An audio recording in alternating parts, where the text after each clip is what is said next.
Uh, I think it's time we discuss the elephant in the room. To be truthful, I'm not even sure if I want to make this video because of everything that's currently surrounding it, but here we are, I guess.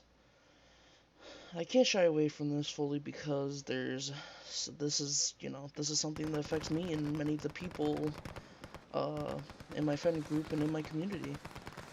Um, if you've somehow been living under a rock for the last like 3 days or so, Activision and Blizzard have been under some heat.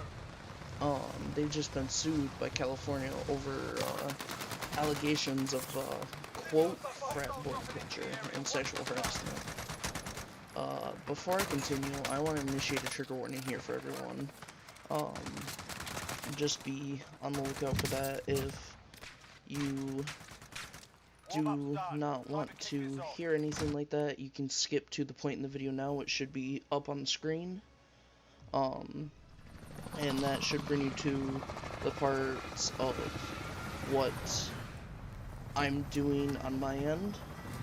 Um, but I want to go into depth with the entire story so that we can understand the severities of it and what is happening within Activision and Blizzard. I refuse to be transparent with my friends and viewers and, my associates, my friend group, my community. Um, and this just isn't something that can be swept under the rug. Um, According to Bloomberg, which is a reporter and they do other shit, but mostly they're just a news outlet. Activision slash Blizzard is being accused by the state of California for discriminating against female employees at nearly all levels of employment. This includes like it regards compensation, promotions, assignments, and terminations. The lawsuit, which was filed Tuesday, and the Los Angeles Superior Court says Activision Blizzard, which is made up of 20% women, by the way, assigns women and women of color to lower paid and lower opportunity levels with lower starting pay for similar work as the male counterparts. Um, uh, the document also accused Activision Blizzard of fostering a, quote, pervasive frat boy workplace culture in the office. Um, Basically, what it says is male employers are said to drink, quote, copious amounts of alcohol as they make their way through cubicles and often engage in inappropriate behavior towards female employees. It goes on to say that male employees are said to come to work hungover, play video games during work, and they delegate their responsibilities to female employees. Um, it's also said that they engage in banter about their sexual encounters, talk openly about female bodies, and joke about rape.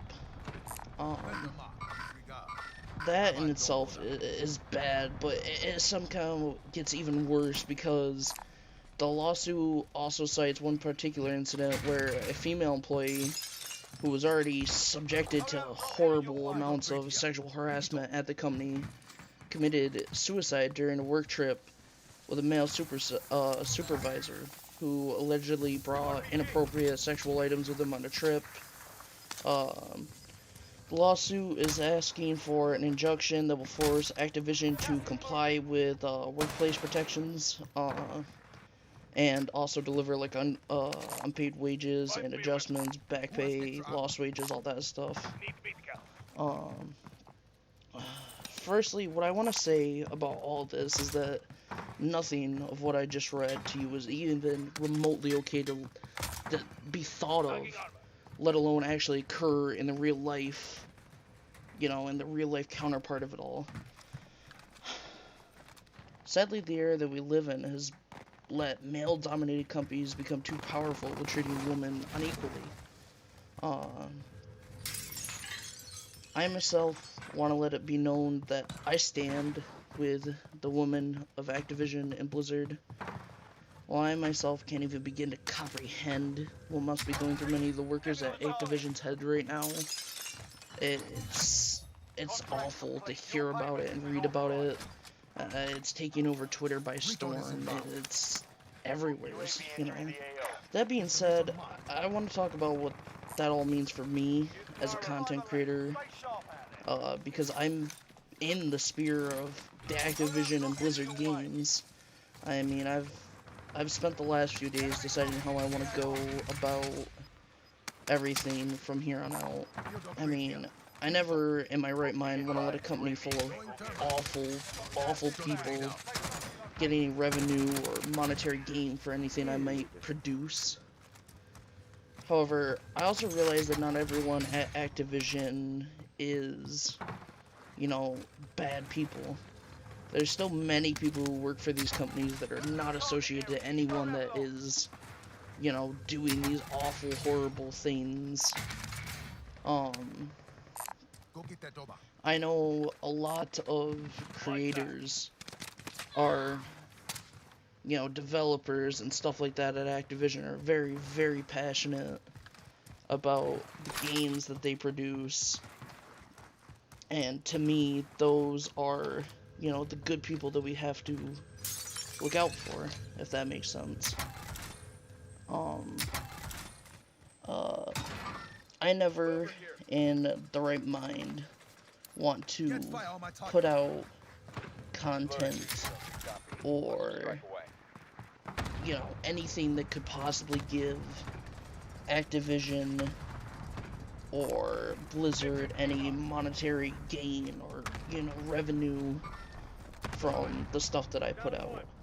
I also realize, though, that not everyone in these companies are bad. Both Blizzard and Activision have workers who are not continuing to let this stuff happen, if that makes sense. I know that there's still some very good people who are very passionate about what they do and who, you know, dreamed of working in these positions and are really happy to be working them. They're just stuck in these unfortunate circumstances that they're in right now. I know a lot of my fellow content creators and even some close friends have considered distancing themselves from COD and both World of Warcraft and, you know, many other Activision-based stuff and Blizzard-based stuff. This is something I completely understand. You know, why support or promote a game that's, you know, putting money into the pocket of abusers? I share the same sentiment, but I myself have to put a little restraint to the way I feel about it, because for the most part, COD specifically, all throughout my life has been like this pillar of freedom and escape from like day-to-day life bullcrap. I mean, I remember vividly one of the first times I even played COD. It was Call of Duty World at War. My friend living next door walked all the way down the highway to us. He had on one shoulder his, you know, foam backpack so that he could keep his Xbox safe, and in the other he had a trash bag full of Xbox games, and we just sat there and played COD and a bunch of other stuff, you know. And I also remember, you know, a year later after that, where I got my own Xbox, and I sat there and played Modern Warfare 3 and was so hyped for it because, you know, I finally felt like I was growing up, being able to actually play a game with my brother and my cousin that, you know, I thought was too adult for me at the time.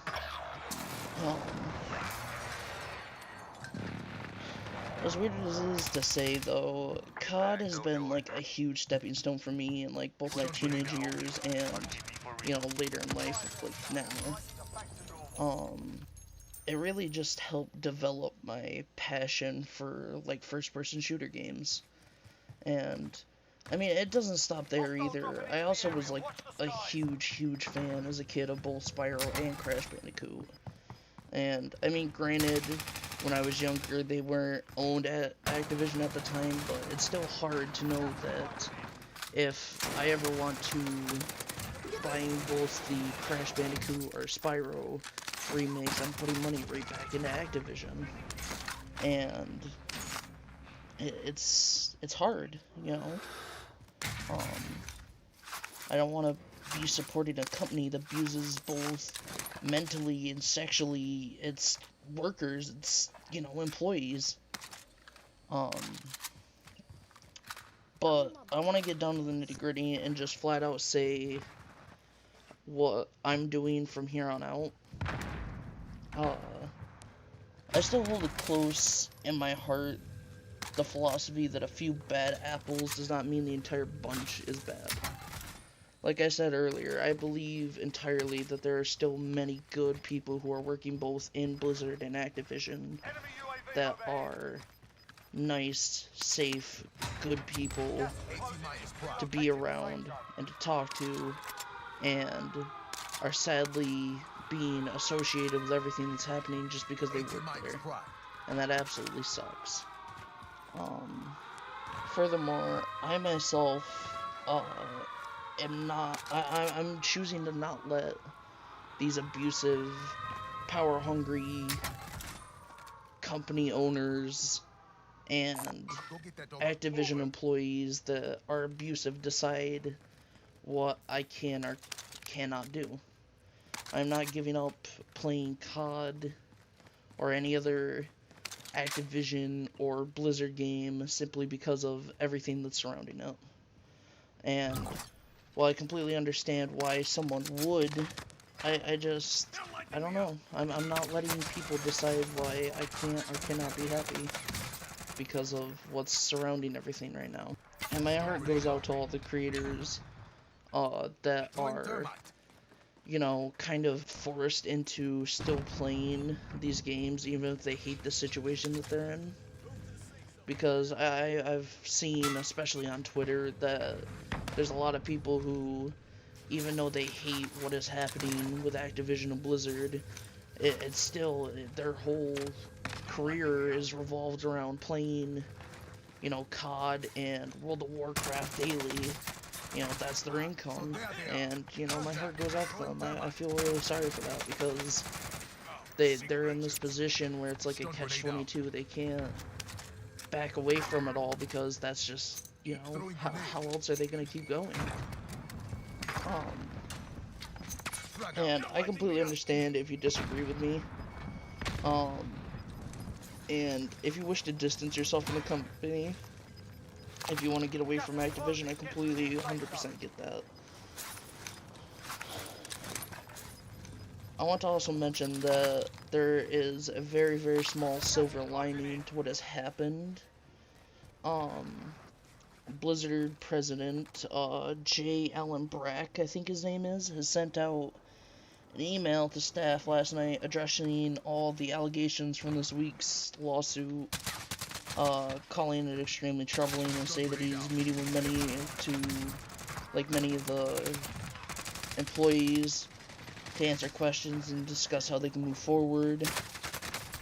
I just hope that this means that both Blizzard and Activision higher-ups realize the mistakes by letting these abusers prey on the innocent employees and letting things become as aggressive as they have. Feel free to talk about it down in the comments, reach out to me on Twitter, hit me on Discord or whatever if you want to talk about it, because I completely understand. I 100% understand from all sides why or why not why you just don't want to be associated, or if you're still going to be, hanging out in the COD communities and stuff. If anything that I've talked about is particularly hard for you and you just kind of want to vent, the greatest Twitch streamer ever, Sugar, she has a new Discord that is opened. I will leave the link to it down in the description. It also should be showing on the video right now. It should be showing up. If you want, you can go into the Discord and talk about how you feel about everything. Basically, the whole point of the Discord is just to have people there that you can talk to about stuff like this or, trauma-related things. With that being said, thank you guys so much for just being here, being around, and supporting me. I feel like this next week, week and a half is probably going to be a little weird, but I hope that we get through it together.